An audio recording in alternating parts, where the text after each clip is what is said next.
Merci beaucoup. Camarade vice-présidente exécutive, notre camarade épouse, nous on l'appelle Agnès Bonnet, camarade président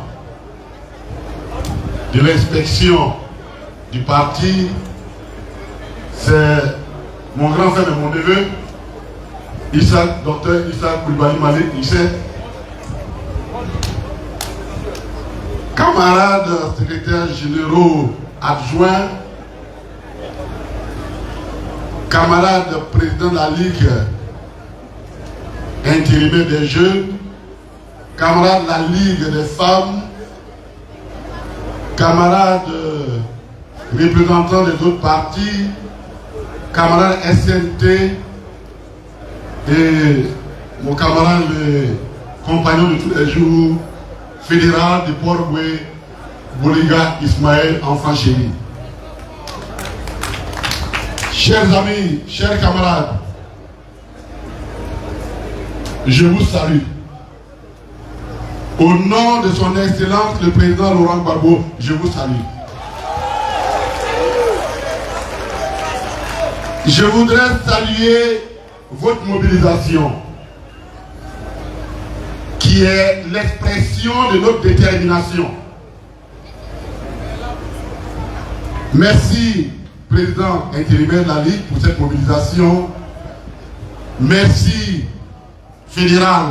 Merci aux structures d'encadrement. Je pense à mon ami Diriga, à la jeunesse, au président de la jeunesse, la Ligue des jeunes du Port-Boué. Merci pour tout. Chers amis, je voudrais, avant tout propos, commencer par deux préliminaires qui sont importants. Le premier préliminaire, c'est que depuis les élections municipales,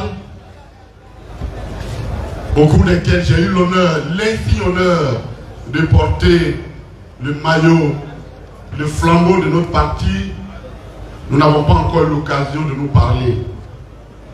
J'ai donc un devoir de reconnaissance vis-à-vis de vous.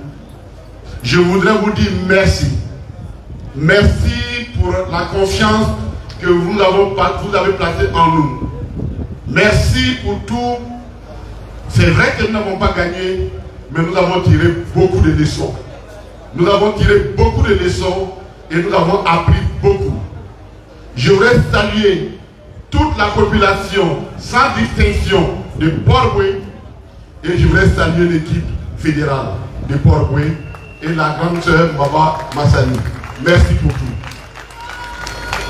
Nous allons passer certainement, on avait prévu un programme de parti pour vous remercier, mais l'emploi du temps de notre parti est tel que nous n'avons pas encore trouvé le créneau, mais on le fera avec le fédéral.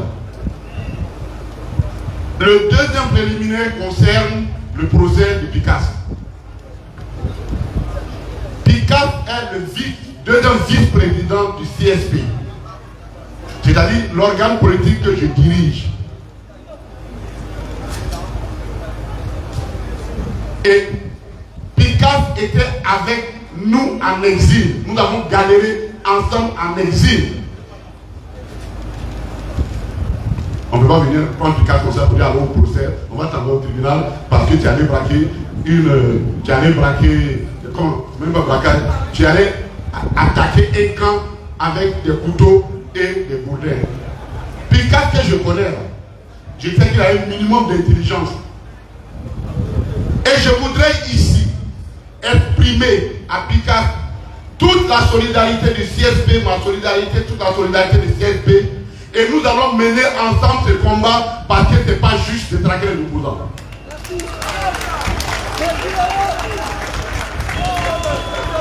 Pour nous, c'est un procès politique, un point très. Autrement, lorsque Picasse rentrait en Côte d'Ivoire le 30 avril, on l'aurait arrêté à l'aéroport. Pourquoi subitement? C'est au moment où il commence la tournée pour la fête de l'indépendance, la fête de la Renaissance à Yopougon, que subitement on sort une affaire antidatée, qu'on lui dit que tu as fait ça. Pour nous, c'est un procès politique. Nous le considérons comme tel et nous sommes fiers de la déclaration qui a été faite par les partis pour soutenir nos camarades et nous allons être avec lui.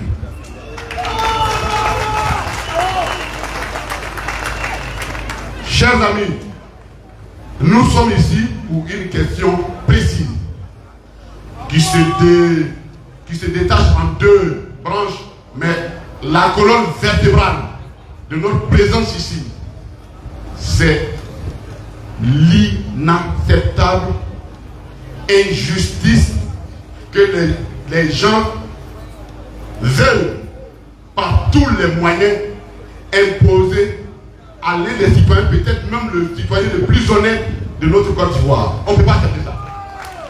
On est venu leur dire, on ne peut pas accepter ça. On ne peut pas accepter ça. On ne peut pas accepter ça. À un moment donné, il faut savoir mettre des limites. En toute chose, il faut savoir mettre des limites. Le haut là, c'est important. Voyez-vous, le RHDP se comporte comme quelqu'un. On est assis là, hein? On est des milliers. Je jette une pièce de 100 francs, je mets mon pied là-dessus, et puis je dis, bon, cherchons la pièce. Mais on va passer toute la nuit ici, on va trouver la pièce tant que je ne l'ai pas le pied. Il dit, il cherche la réconciliation. Ils disent qu'ils veulent la réconciliation. J'ai écouté le ministère du gouvernement à la commission de l'ONU sur les droits de l'homme.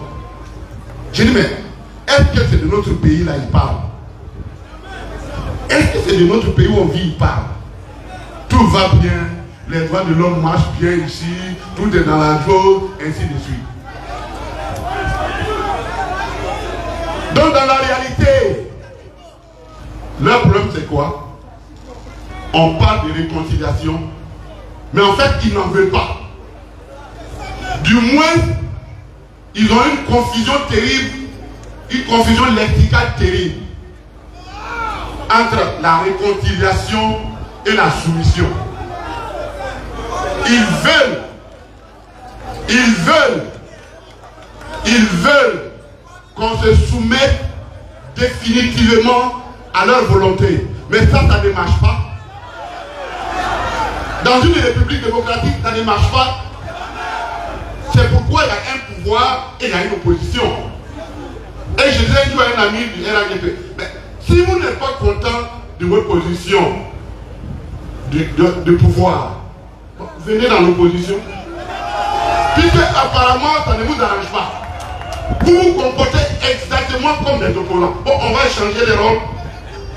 C'est tout. Chers amis,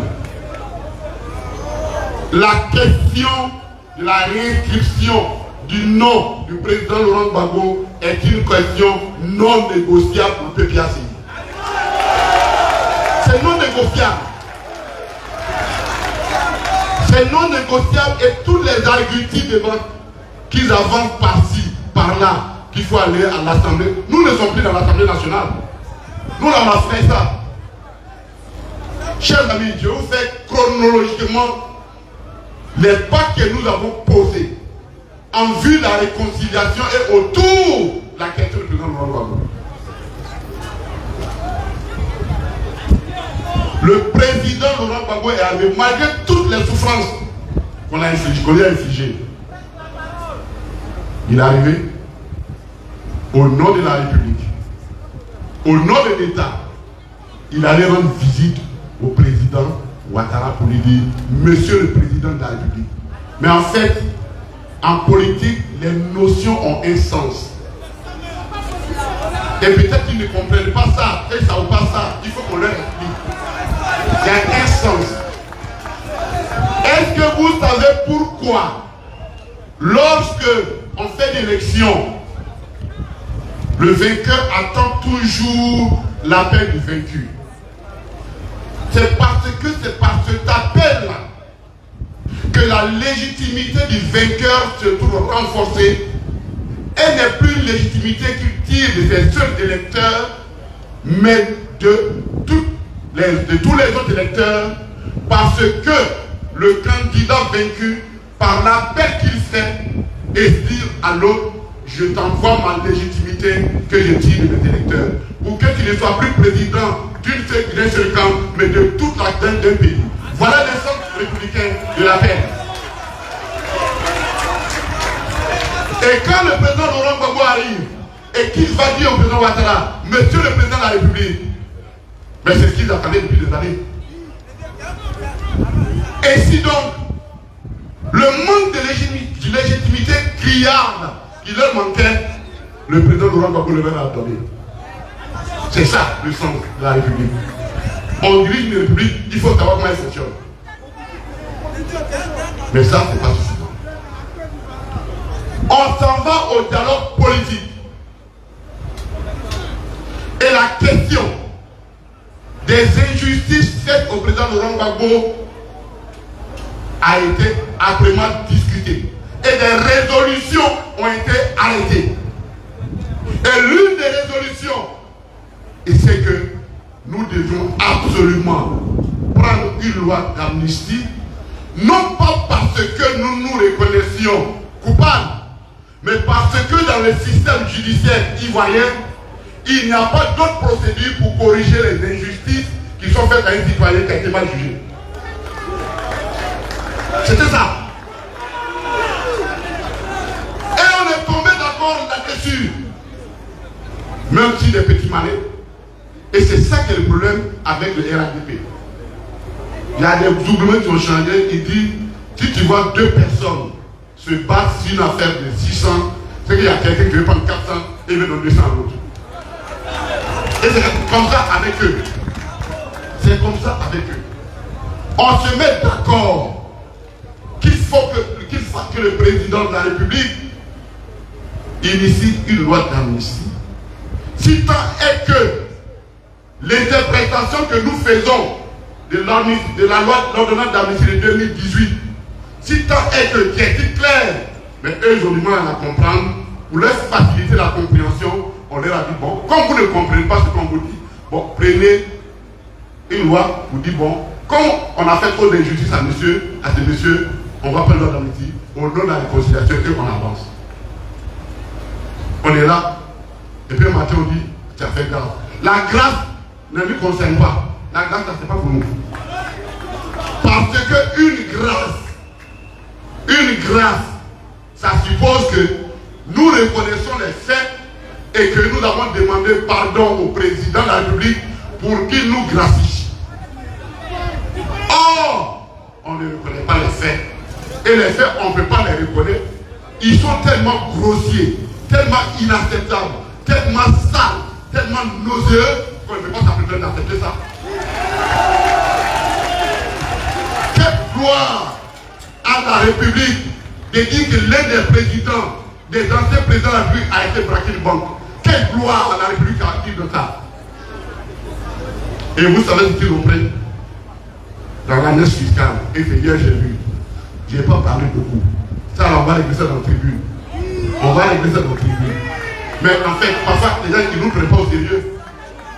Ils nous prennent pas au sérieux. L'argent qu'ils disent que nous, on n'a pas payé les salaires. Comme ils ne peuvent pas passer à la comptabilité, ils veulent passer dans leur loi ordonnance qu'on n'a qu'à effacer les écritures. Ça ne s'efface pas comme ça. Hein? Les écritures ne s'effacent pas comme ça. Si vous effacez ces écritures, vous allez nous expliquer alors pourquoi vous avez condamné Laurent Gbagbo. Pourquoi vous l'avez condamné?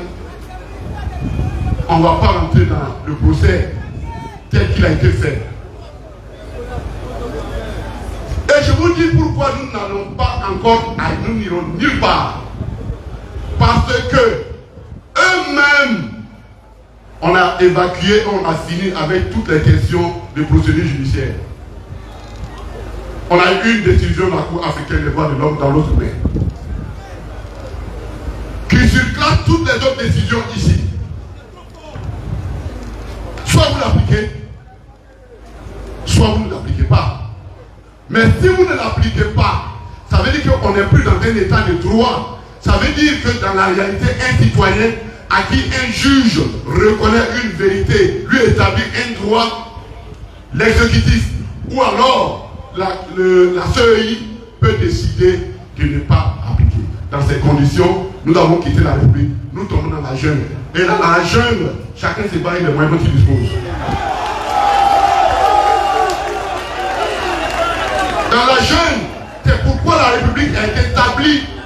La République est établie autour d'un certain nombre de valeurs. La valeur. 3 pouvoirs. L'exécutif, le législatif et le judiciaire. Et celui qui incarne la République et qui doit faire en sorte que toutes ces décisions soient rendues applicables, c'est le président de la République, c'est le gouvernement. Donc si une décision de justice arrive et vous refusez de l'appliquer, vous lui dites d'aller, on n'a qu'à aller encore, on va aller voir quel juge encore. C'est de la roublardise, c'est de la ruse. Et c'est ça qui est malheureux ici. Les gens font une confusion entre faire la politique et faire la ruse. Mais nous, on est plus rusés que vous. On est plus rusés que vous. Chers amis, nous sommes le fruit de notre lutte. Le président Laurent Gbagbo a tout acquis par la lutte pacifique, déterminée. Nous sommes le fruit de cette lutte. Nous ne pouvons pas abdiquer. Jamais il nous reviendra dans notre parti de prendre des armes contre la République. Parce que c'est notre pays. On l'aime. Mais ne nous prenez pas pour des moutons. Mais ne nous prenez pas pour des moutons. Parce que même à force de mettre le bois dans la boue de mouton, si vous ne faites pas attention, vous finissez par en faire un chien. Exaspération. L'exaspération. Nous sommes totalement engagés pour le dialogue politique. C'est pourquoi, par 2 fois, nous avons écrit au Premier ministre Robert Mandé, le 15 mars et le 12 avril, pour lui dire les élections arrivent. Nous avons une question existentielle pour nous, une question de rupture pour nous. Il s'agit de la question du président Laurent Gbagbo et puis un certain nombre d'exigences que nous essayons de formuler et rassemblons-nous et puis on va se parler. Jusqu'à aujourd'hui, ils n'ont pas encore répondu. C'est justement là qu'ils font l'erreur. Je dis, et du haut ici, oui, nous les respectons. Parce que le respect qu'on leur doit au nom de la République, au nom de l'État qu'ils incarnent. Nous sommes obligés de les respecter, Mais nous n'avons pas peur d'eux. Nous n'avons pas peur d'eux. Nous n'avons pas peur d'eux. Que cela soit clair et net. Il y a une démarcation nette entre le respect et la peur. Je préfère une paix construite autour du respect qu'une paix qu'on veut imposer par la peur. Mais nous là, vous allez nous effrayer encore avec quoi? Bon, on n'a qu'à se parler. Vous allez nous effrayer encore avec quoi? On a gagné les élections ici. Vous nous avez pris, envoyés en prison. Vous êtes assis ici pour voir partout pour dire on ne reviendra pas. Il est revenu. Il a créé son parti politique. On est sur le terrain. Chaque jour, vous nous menacez, on va vous envoyer en prison, on va faire ceci. Et puis vous voyez qu'on ne change pas. Changez votre façon de faire. Ça veut dire que votre façon de faire, elle ne peut pas régler le problème. Revenons donc à ce que nous, on vous demande de faire. Asseyons-nous et discutons. Asseyons-nous et discutons. Et c'est ce que exactement les gens à l'ONU, on dit au gouvernement ivoirien, parce que moi j'ai suivi tous les débats là, ils disent il faut engager le débat. Il faut un dialogue politique inclusif pour des élections inclusives et transparentes. C'est ce qu'on leur a demandé de faire. C'est ce qu'on leur a demandé de faire. Mais est-ce que c'est notre faute si on fait pas? Est-ce que c'est notre faute si on a combien de candidats? Donc c'est pas notre faute. Camarades, nous sommes le PPACI, les Propaco. Vous êtes l'incarnation. Vous êtes notre espérance. Vous êtes notre jeunesse. Chez nous, quand quelqu'un rentre dans ta maison et puis il t'attaque à ton papa, ce n'est pas ton papa qui t'attaque, à lui qui t'attaque, c'est toi-même à toi qui t'attaque. Donc, le refus de l'instruction du président Laurent Gbagbo, c'est une attaque frontale contre tous les jeunes. Et on ne peut pas accepter ça. On ne peut pas accepter. Et nous continuons. Il est encore temps qu'on s'asseye et que nous parlions. Asseyons-nous, nous allons parler. C'est notre pays commun. Il y a toujours des solutions. Et c'est ça le fondement de la politique. La politique, c'est la capacité de trouver des solutions partout. Et si vous refusez de faire ça, vous voulez qu'on fasse comme nous. Donc nous, on va s'asseoir pour aller les mains. Et puis on dit que vous n'êtes pas candidat. Et puis on va sortir, on va vous applaudir. Aïe, aïe. Quand même. Quand même. Quand même. Et quand on a dit non, vous nous menacez. Mais on ne vous menace pas. Voici, vous êtes dans une voiture avec un chauffeur. Et le chauffeur, il conduit mal, il dort, il conduit mal. Et un passager dit, pardon, il faut te réveiller. Et vous lui dites non, toi la tête, on va faire un accident. Ce n'est pas celui qui a dit qu'il faut le réveiller, qu'il va faire un accident. C'est parce que le chauffeur dort. Oh, et eux, ils dorment. Ils ont la voiture, ils conduisent mal. On vous dit, réveillez-vous. Pourquoi on est à la destination? Vous dites, faites attention, on va faire l'accident. Mais c'est parce que vous dormez. Chers amis, et je vais terminer par là. On vous a exhorté à aller vous inscrire, les nouveaux majeurs. Allez-y même vérifier. Allez-y même vérifier vos inscriptions. Parce qu'ils sont forts. Hein? Si vous asseyez un matin, alors que vous êtes à Port ici, on va dire d'aller voter à Hugo chez moi là-bas. On est votre nom est arrivé là-bas. Donc il faut que vous restez pour regarder. Allez-y vérifier si vous êtes sur la liste électorale. Les enjeux de l'élection 2025, et je finirai par là, sont des enjeux trop sérieux. Le monde qui se dessine, qui s'organise et qui arrive est un monde dans lequel soit l'Afrique se lève, elle fait front, elle gagne, ou l'Afrique est dévorée. Or, pour gagner, il faut des leaders. Il faut des leaders. Dieu nous a préservés. Notre leader était là. On l'a fait partie. Il est revenu. C'est toute l'Afrique qui nous regarde. C'est tout le monde qui nous regarde. C'est toute la jeunesse qui nous regarde. C'est tous les planteurs qui nous regardent. C'est tout le monde qui nous regarde. Leur espérance s'appelle Laurent Gbagbo. Et nous n'avons pas le droit de leur enlever cette espérance. Que Dieu vous bénisse. La mobilisation était exceptionnelle et vous l'avez vous-même vu. Kone Katina a décidé de frapper fort et d'interpeller le RHDP. Le PPACI, ses sympathisants et ses militants ne sont pas des moutons. Vous pouvez donc prétendre et faire ce que vous voulez aujourd'hui. Mais à force de mettre votre main dans la bouche du mouton, ce mouton pourra se transformer en chien et vous montre le doigt. Faites très attention. Le mouton, même étant bête, peut à un moment donné se rebeller. Car tout le monde a la capacité de se révolter à un moment donné. Et le PPACI, qui s'est battu pour le multipartisme, alors que celui qui était comme le dieu de la Côte d'Ivoire, je vais dire, le président Félix Houphouët-Boigny était encore là, ne va pas s'arrêter en chemin à cause d'Alassane Draman Ouattara, qui n'est que le fils de Félix Houphouët-Boigny, et qui n'est même pas son fils en proprement dit.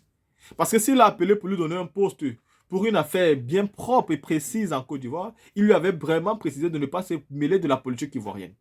Mais à la mort de celui-ci, il s'est tout de suite targué d'être un Ivoirien originel et est parti aussi concourir à la magistrature suprême. Il a pu être candidat pour éviter la guerre. À titre exceptionnel, il devait donc faire un mandat et déposer les armes. Mais il a fait un mandat, il en a fait deux, et là il a fait un troisième, il fait faire un quatrième.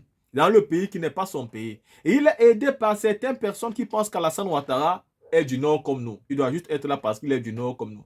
Eux-mêmes ne gagnent rien. Ce sont de vrais souffreteux. Ils souffrent même plus que les chrétiens. Mais ils préfèrent quand même Ouattara. Parce qu'ils ont décidé de s'auto-proclamer mouton, à l'instar de Cissé Ibrahim Bakongo lui-même, qui a dit « Je suis un mouton ». Et il a dit à ceux qui l'écoutaient « Nous sommes des moutons, vous êtes d'accord ?» Ils ont répondu « Oui ». Des êtres humains qui s'auto-proclament moutons pour un individu.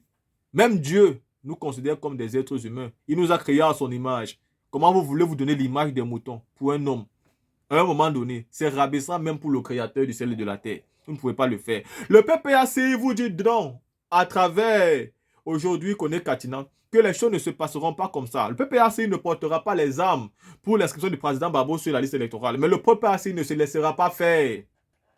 Préparez-vous et mettez-vous ça dans la tête. Le PPACI va combattre sur le terrain.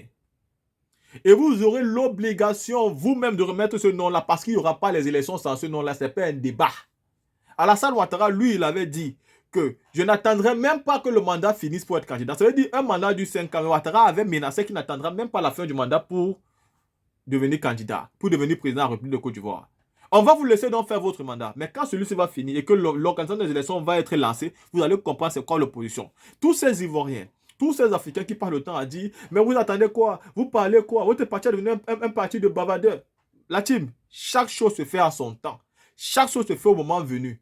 Prenez votre mal en patience. Regardez simplement et vous allez voir. Le PPACI, ce n'est pas n'importe quel parti et vous pouvez me faire confiance. Le président Babo sait ce qu'il marche et il n'est pas accompagné de n'importe qui. Les Ivoiriens sont derrière lui, les Africains, mais même la communauté internationale aujourd'hui veut des élections transparentes pour qu'on tourne définitivement la page à la brutalité en Côte d'Ivoire.